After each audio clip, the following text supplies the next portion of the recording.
Hi friends, आप सभी कैसे हो। आशा करता हूँ कि आप सभी अच्छे होंगे। आपका हमारे चैनल वीके जाटोल क्लासेस में स्वागत है। आज के इस वीडियो में हम 25 फरवरी 2026 के मुख्य करंट अफेयर्स और उसके एक्सप्लेन के बारे में चर्चा करेंगे। प्रश्न नंबर 1, हाल ही में स्पाइनोसॉरस मिराबिलिस नामक मांसाहारी डायनासोर की नई प्रजाति की खोज कहाँ की गई है। ए गोबी रेगिस्तान, बी कालाहारी रेगिस्तान, सी सहारा रेगिस्तान, डी अटाकामा रेगिस्तान। दोस्तों, आपका सही आंसर ऑप्शन नंबर सी सहारा रेगिस्तान होगा। नई प्रजाति की खोज, वैज्ञानिकों ने सहारा रेगिस्तान नाइजर में डायनासोर की एक नई प्रजाति खोजी है, जिसे स्पिनोसॉरस मिराबिलिस स्पाइनोसॉरस मिराबिलिस नाम दिया गया है। इसका अर्थ है आश्चर्यजनक स्पिनोसॉरस। अनोखी बनावट, ये डायनासोर एक स्कूल बस जितना लंबा और कई टन वजनी था। इसकी सबसे बड़ी खासियत इसके सिर पर मौजूद सिक्के के आकार की मुड़ी हुई कलगी क्रेस्ट है। शिकार का तरीका, इसके दांत नुकीले और जबड़े मगरमच्छ जैसे थे, जो फिसलन भरी मछलियों को पकड़ने के लिए बने थे। वैज्ञानिकों का मानना है कि यह किसी बगुले की तरह नदियों के किनारे शिकार करता था। हैरान करने वाली जगह, आमतौर पर ऐसे डायनासोर समुद्र के किनारों पर पाए जाते थे, लेकिन ये प्रजाति समुद्र तट से सैकड़ों किलोमीटर दूर रेगिस्तान के बीच मिली है। इतिहास, 9.5 करोड़ साल पहले सहारा का ये हिस्सा रेगिस्तान नहीं, बल्कि हरे भरे जंगलों और नदियों से भरा हुआ था।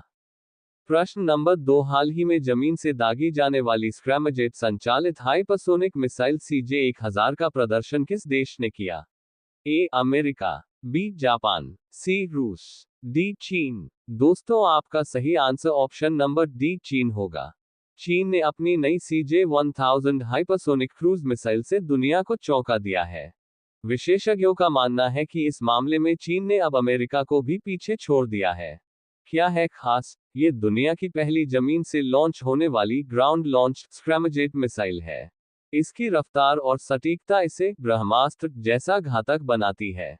क्यों है खतरनाक? ये 20 से 30 किलोमीटर की कम ऊंचाई पर उड़ती है, जिससे दुश्मन के रडार इसे पकड़ नहीं पाते। विशेषज्ञों के अनुसार अमेरिका के आधुनिक THAAD और पैट्रियट एयर डिफेंस सिस्टम भी इसे रोकने में नाकाम हो सकते हैं। अमेरिका क्यों पिछड़ा? रिपोर्ट के मुताबिक खराब प्लानिंग और लीडरशिप की कमी के कारण अमेरिका इस रेस में पीछे रह गया, जबकि चीन ने भारी निवेश और सही टेस्टिंग के दम पर बाजी मार ली। CJ-1000 के आने से युद्ध के मैदान में चीन की ताकत कई गुना बढ़ गई है, जिससे वैश्विक सुरक्षा समीकरण बदल सकते हैं। प्रश्न नंबर 3, APEDA द्वारा तमिलनाडु के सलेम से GI टैग वाले सलेम साबूदाने का निर्यात किस देश को किया गया। A Australia, B Canada, C Japan, D France. दोस्तों, आपका सही answer option number B Canada होगा। ऐतिहासिक उपलब्धि, तमिलनाडु के सलेम से पहली बार GI टैग साबूदाने की खेप सीधे कनाडा निर्यात की गई है। GI टैग का महत्व, सेलम साबूदाने को मार्च 2023 में भौगोलिक संकेत जियोग्राफिकल इंडिकेशन प्राप्त हुआ था, जो इसकी विशिष्ट गुणवत्ता और शुद्धता की पुष्टि करता है। सीधा निर्यात, ये पहली बार है जब Salem starch and sago manufacturers service industrial cooperative society limited ने किसी बिचौलिए के बिना सीधे अंतर्राष्ट्रीय बाजार में माल भेजा है।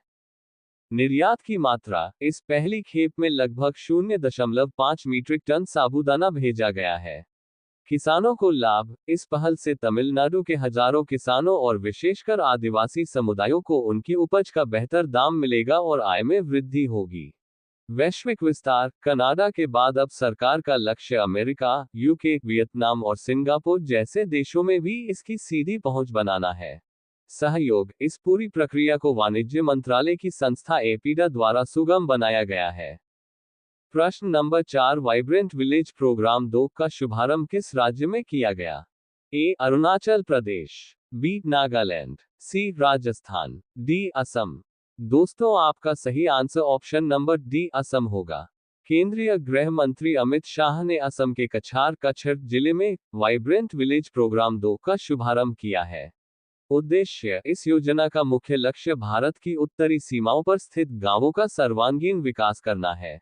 इसके जरिए सीमावर्ती क्षेत्रों में बुनियादी ढांचे इंफ्रास्ट्रक्चर को मजबूत किया जाएगा और स्थानीय लोगों के लिए आजीविका के नए अवसर पैदा किए जाएंगे। बजट और कवरेज। सरकार ने वित्त वर्ष 2028-29 तक के लिए 6,800 करोड़ रुपए से अधिक का बजट आवंटित किया है। यह प्रोग्राम देश के 15 राज्यों और 2 केंद्र शासित प्रदेशों में लागू किया जाएगा। खास बातें। 1. यह पलायन माइग्रेशन रोकने और सीमा सुरक्षा को मजबूत करने की एक रणनीतिक पहल है। 2. इसके तहत सड़क, बिजली, पानी और दूरसंचार जैसी सुविधाएं पहुंचाई जाएंगी। 3. सीमावर्ती ग्रामीणों को देश की आंख और कान के रूप में सशक्त बनाया जाएगा ताकि वे राष्ट्रीय सुरक्षा में योगदान दे सकें। ये पहल विकसित भारत 2047 के लक्ष्य को प्राप्त करने और सीमावर्ती इलाकों को आत्मनिर्भर हब बनाने की दिशा में एक बड़ा कदम है। प्रश्न नंबर 5, हाल ही में किस देश के विदेश विभाग ने हिंद प्रशांत क्षेत्र में सुरक्षित स्मार्टफोन के विस्तार के लिए $200 मिलियन की योजना शुरू की है? A. भारत, B. चीन, C. America, D. जापान। दोस्तों, आपका सही answer option number C. America होगा। प्रश्न नंबर 6, हाल ही में किस कंपनी ने भारत की स्वतंत्र कंप्यूटिंग क्षमता के निर्माण के लिए $10 ट्रिलियन के AI निवेश की घोषणा की है? A. Reliance, B. Infosys, C. Tata समूह, D. विप्रो। दोस्तों, आपका सही answer option number A. Reliance होगा। बड़ी घोषणा। मुकेश अंबानी ने इंडिया AI इम्पैक्ट समिट में ऐलान किया कि रिलायंस इंडस्ट्रीज अगले 7 वर्षों में AI सेक्टर में 10 लाख करोड़ रुपए का भारी भरकम निवेश करेगी। मकसद, जैसे जियो ने इंटरनेट को सस्ता किया, वैसे ही अब AI को हर भारतीय के लिए किफायती और सुलभ बनाना है। अंबानी ने कहा, भारत इंटेलिजेंस AI को किराए पर नहीं ले सकता। बड़ा प्रोजेक्ट। गुजरात के जामनगर में एक विशाल AI ready data centre park बनाया जा रहा है। 2026 के अंत तक इसकी 120 मेगावाट क्षमता शुरू हो जाएगी, जिसे बाद में गीगावाट स्तर तक बढ़ाया जाएगा। ग्रीन AI, ये पूरा इंफ्रास्ट्रक्चर ग्रीन एनर्जी, हरित ऊर्जा पर आधारित होगा।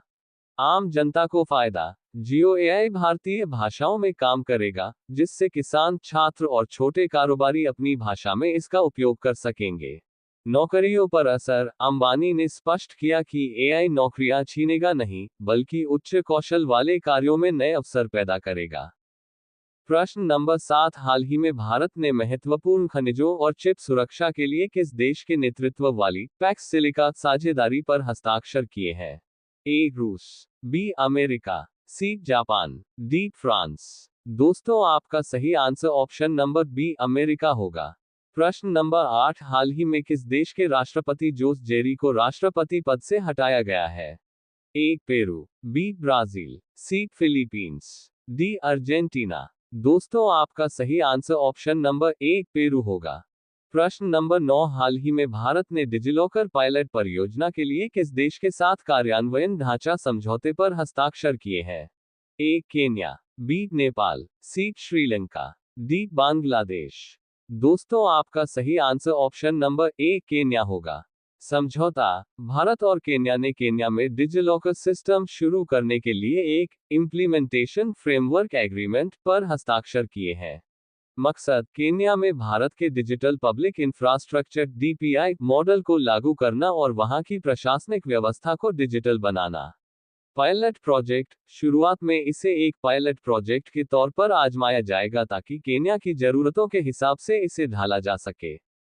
दस्तावेजों की सुरक्षा। इसके जरिए केन्या के नागरिक अपने ID, सर्टिफिकेट और अन्य जरूरी दस्तावेज डिजिटल रूप से स्टोर और वेरीफाई कर सकेंगे।